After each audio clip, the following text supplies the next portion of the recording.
noite da última quinta-feira, houve uma decisão muito importante da Justiça e nós achamos muito importante registrar isso, né? O juiz da terceira vara, como é o nome dele? André Gasti Mota. Isso, então, o juiz acatou uma ação civil pública da promotora Maria Cristina Rocha Pimentel. Isso aí.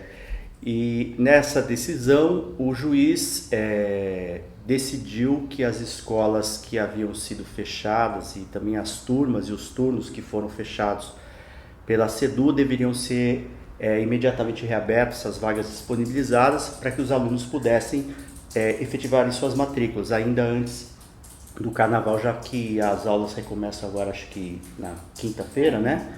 E o juiz, preocupado em poder regularizar essa situação, decidiu pelas reaberturas das escolas, das turmas e dos turnos que haviam sido fechados pela Secretaria de Educação. A Renata, que acompanha isso de perto, que tem acompanhado isso de perto, Renata, qual que é a importância dessa decisão para esse movimento que a comunidade escolar tem feito para reivindicar esse direito de estudar? Primeiro, pela garantia dos direitos, né, dos estudantes, né, de ter acesso à educação e à educação mais próximo de sua casa, né, e de uma forma regular, cumprindo uma resolução do Conselho Estadual de Educação, que se há o fechamento de uma turma, fechamento de escola, então isso tem que ser debatido com a comunidade, o que não aconteceu em nenhum momento. Houve determinação da SEDU para se fechar as escolas, sem se considerar as realidades, né, de cada local. A promotora ela partiu do exemplo de duas escolas, uma escola em Linhares, no bairro Canivete, Linhares, que é um bairro que a gente sabe que é um bairro de risco, né, social, e uma outra escola que é a Maria Ericina, que fica aqui na Ladeira Santa Clara, né, no Parque Moscoso. Aqui em Vitória, no centro, né? No centro de Vitória. E lendo a decisão e também na época a gente acompanhando, né, o que as pessoas falavam do risco do fechamento dessa escola, não só do ponto de vista de você tirar o aluno, né, de perto de casa, vamos dizer assim, mas primeiro porque eles seriam transferidos para uma escola que funciona no Sambão do Povo. E há naquela região ali um sério problema de tráfico de drogas e, né, de brigas de gangues, né, entre os bairros. Então os alunos, os moradores da Ladeira Santa Clara não podem ir para aquele lugar, não podem passar naquele lugar. Então, quer dizer, é uma questão de segurança, em primeiro lugar. Segundo, foi relatado também pela diretora da escola que a igreja católica lá utiliza o espaço da escola no fim de semana para suas atividades. Enfim, é uma escola que está inserida na comunidade, a comunidade inserida dentro da escola e não se levou isso em consideração. É uma questão meramente numérica, é uma questão de corte de gastos, né? Esse processo, essa ação civil pública começou no início do ano passado, quando a comunidade escolar foi até o Ministério Público e denunciou à promotora o fechamento de 250 turmas. De lá para cá, a coisa só foi piorando, né? Porque daí você junta essa questão do fechamento das turmas com a denúncia que o deputado Sérgio Majestic vinha fazendo do sucateamento das escolas da rede pública. Então, quando você fala assim, fechamento de 250 turmas, isso significa que esses alunos vão ser, vamos dizer assim, acumulados, né?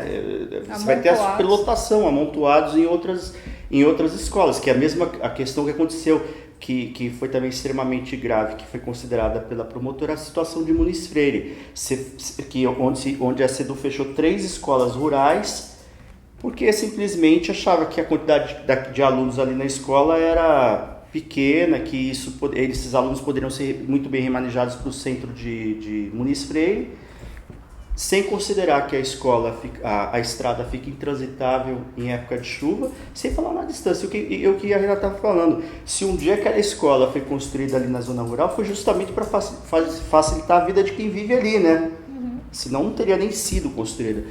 Agora, Neto, como que você acha que juridicamente o peso dessa decisão foi técnica, né, para essa decisão, né? Sim, e é importante destacar também a ação desses entes das autoridades públicas em relação à questão da educação. que é um problema muito grave.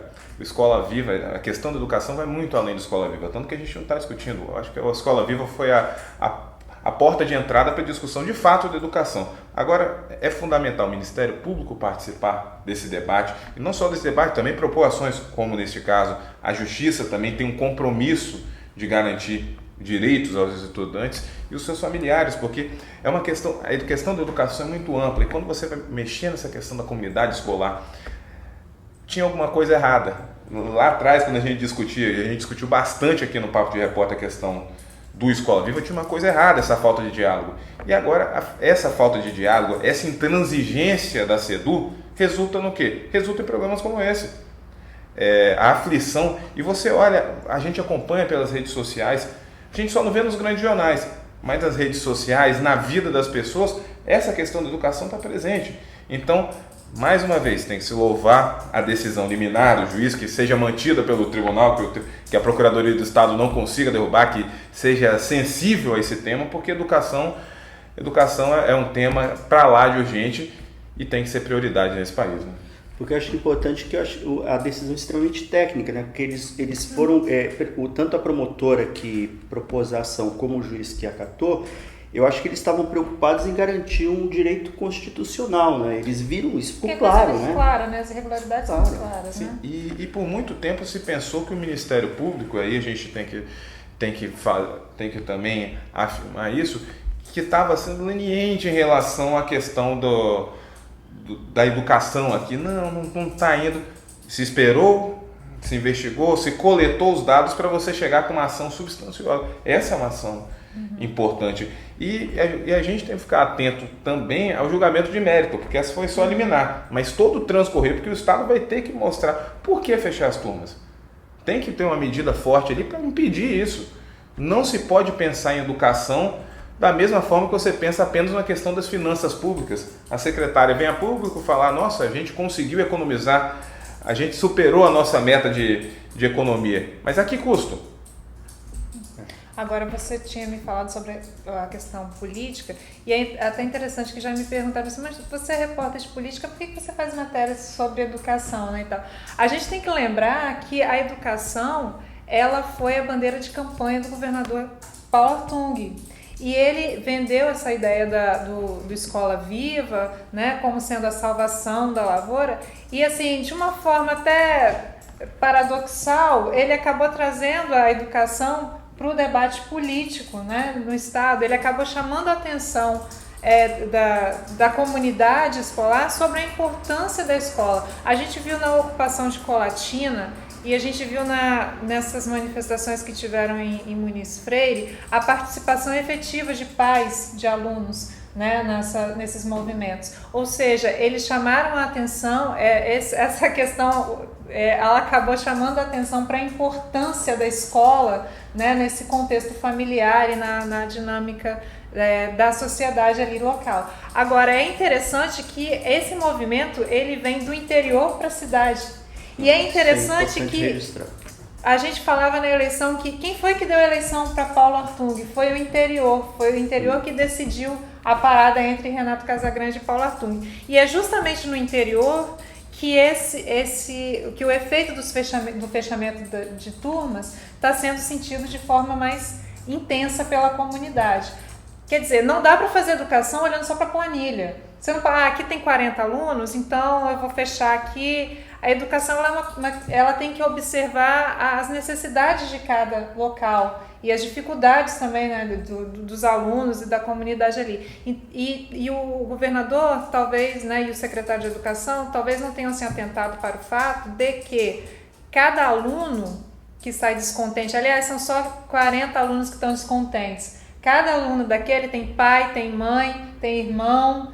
E a questão da educação, assim como a questão da saúde, ela afeta a família toda. Então, assim, o cara que votou no Paulo, a família que votou no Paulo, hoje está decepcionada, né, desse aluno que teve a matrícula impedida, né? Hoje está decepcionado com o voto que deu, com certeza, né? Mas eu acho que tem tudo a ver quando você fala, por que é política?